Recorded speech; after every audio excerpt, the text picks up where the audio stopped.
Assalamualaikum warahmatullahi wabarakatuh. Alhamdulillahirabbil alamin. Nahmaduhu wa nasta'inuhu wa nastaghfiruh. Wa na'udzu billahi min syururi anfusina wa sayyiati a'malina. May yahdihillahu fala mudhillalah wa may yudlil fala hadiyalah. Asyhadu an la ilaha illallah wa asyhadu anna Muhammadar Rasulullah. Allahumma sholli ala Muhammad wa ala ali Muhammad, amma ba'du.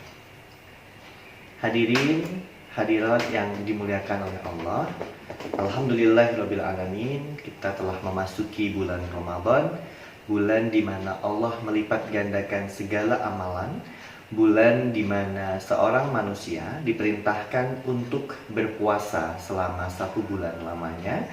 Dan tentu bulan Ramadan ini adalah bulan yang pasti akan mendatangkan banyak kebaikan dan fadilah bagi tubuh manusia. Allah Subhanahu wa taala berfirman di dalam Quran surat Al-Infitor ayat 7, A'udzubillahi minasyaitonir rajim. Alladzi khalaqaka fasawwaka fa'adalak. Yang artinya Allah yang telah menciptakanmu lalu menyempurnakan kejadianmu dan menjadikan tubuhmu atau susunan tubuhmu seimbang. Allah juga berfirman di dalam Quran surat At-Tin ayat 4, Laqad khalaqnal insana fi ahsani taqwim.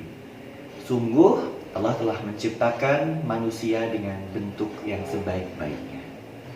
Hadirin yang saya hormati, dari kedua ayat tadi kita mengetahui bahwa manusia diciptakan secara sempurna oleh Allah Subhanahu wa taala dan Allah menjadikan tubuh manusia seimbang. Dalam dunia kesehatan kita mengenal istilah homeostasis atau kondisi seimbang, di mana tubuh manusia yang kita ketahui bahwa di luar tubuh kita banyak sekali hal-hal yang dapat mengubah kondisi tubuh kita, namun tubuh kita mampu mempertahankan kondisi tersebut pada kondisi yang seimbang. Sebagai contoh misalnya tekanan darah. Tekanan darah normal sudah Allah tetapkan 110 atau 120 atau kurang dari 140, dengan tekanan darah diastol 70, 80 atau kurang dari 90 mm air raksa. Itu sudah Allah tetapkan. Keseimbangan itu sudah Allah tetapkan. Dengan berbagai macam perubahan, misalnya dengan perubahan posisi, dengan perubahan emosi, dengan ketika ada makanan yang masuk ke dalam tubuh kita, maka tekanan darah ini berpotensi berubah. Dan tubuh kita diberikan kemampuan oleh Allah, sebagaimana Quran surat Al-Infitor ayat 7, dijadikan kondisinya seimbang. Dan tentu di dalam bulan Ramadan ini kita mempelajari banyak sekali hal-hal berkaitan dengan kemahabesaran Allah Subhanahu wa taala. Bisa kita bayangkan ketika 1 tahun 365 sekian hari kita mengkonsumsi makanan, dan tentu kita juga tidak pernah tahu apakah makanan ini akan berakibat baik bagi tubuh kita atau bahkan sebaliknya karena mungkin porsinya yang berlebihan.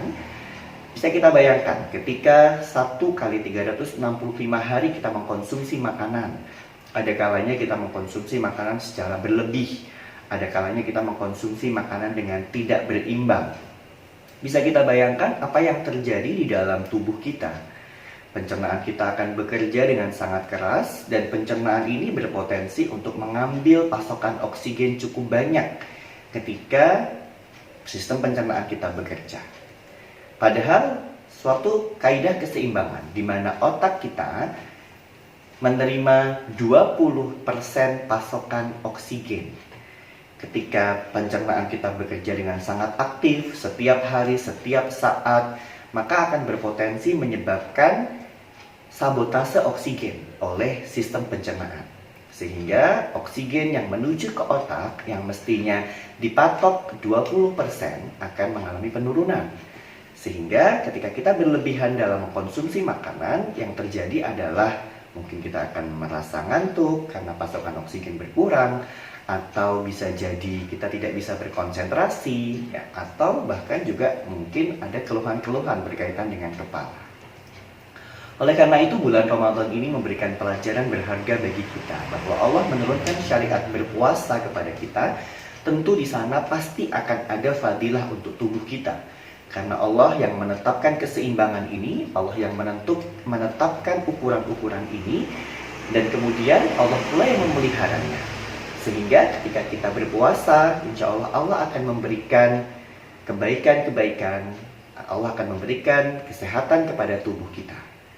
Sebagaimana Allah sebutkan di dalam Quran surat Al-Baqarah ayat 183, di mana tujuan kita berpuasa adalah supaya kita menjadi pribadi yang bertakwa. Kalau boleh saya terjemahkan, bertakwa ini mungkin yang cukup simpel adalah dengan merujuk pada Rasulullah SAW.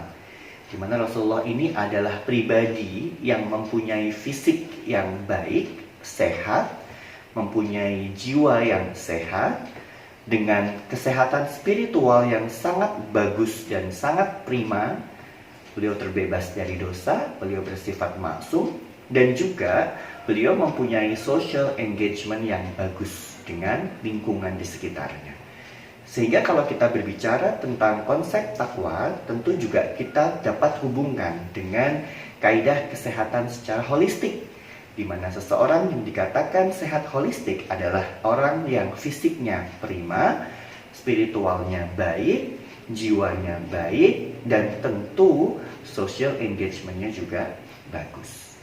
Sehingga dalam hal ini, puasa yang lamanya 1 bulan merupakan sebuah momentum yang tepat untuk kita membangun sebuah kebiasaan, sehingga kebiasaan ini akan kita abadikan di bulan-bulan di luar bulan Ramadan, sehingga tubuh kita akan senantiasa terjaga sesuai dengan ukuran, sesuai dengan kadar yang sudah Allah tetapkan seimbang, sebagaimana Quran surat Al-Infitor ayat 7. Hadirin yang saya hormati, puasa identik dengan produktivitas. Seseorang yang berpuasa tentunya mempunyai produktivitas yang semakin baik. Kenapa? Karena pada saat kita berpuasa terjadi energy replacement. Yang tadinya sumber energi didapatkan dari glukosa, karbohidrat, namun ketika kita berpuasa, maka sumber energinya berasal dari lemak, di mana pemecahan lemak akan memberikan kalori bahkan 2 kali lebih besar dibandingkan dengan pemecahan glukosa. Oleh karena itu, mestinya puasa membuat kita semakin produktif. Lalu bagaimana supaya puasa kita tetap bisa produktif? Yang pertama, tentu kita tidak berlebihan dalam mengkonsumsi makanan, baik pada saat kita sahur maupun pada saat kita berbuka puasa, sehingga kerja pencernaan kita tidak akan berat, yang kalau kemudian memberat justru akan mengurangi pasokan oksigen ke otak dan juga ke bagian tubuh yang lain. Yang kedua, mencukupkan konsumsi cairan, di mana kebutuhan cairan dari luar tubuh yang kita perlukan adalah kurang lebih 2 liter, sehingga kita mestinya memenuhi kebutuhan tersebut dalam 1 hari atau 1 kali 24 jam. Yang ketiga, tentu kita barengi dengan aktivitas atau amalan-amalan yang akan semakin memperkuat niat kita, sehingga dengan niat yang baik, dengan niat yang kuat, kita akan semakin bersemangat, tubuh kita akan tersetting untuk menjadi produktif pada saat kita berpuasa. Dan tentu dengan 3 tips tersebut, puasa kita akan produktif, puasa kita akan menghasilkan amalan-amalan terbaik yang bisa kita lakukan, dan tentu kita akan mendapatkan pahala dari Allah, bonusnya sehat, dan insya Allah kita akan menjadi pribadi yang bertakwa. Demikian yang dapat kami sampaikan, semoga bermanfaat. Al-haqqu min rabbik fala takun minal mumtarin. Billahi taufik wal hidayah. Assalamualaikum warahmatullahi wabarakatuh.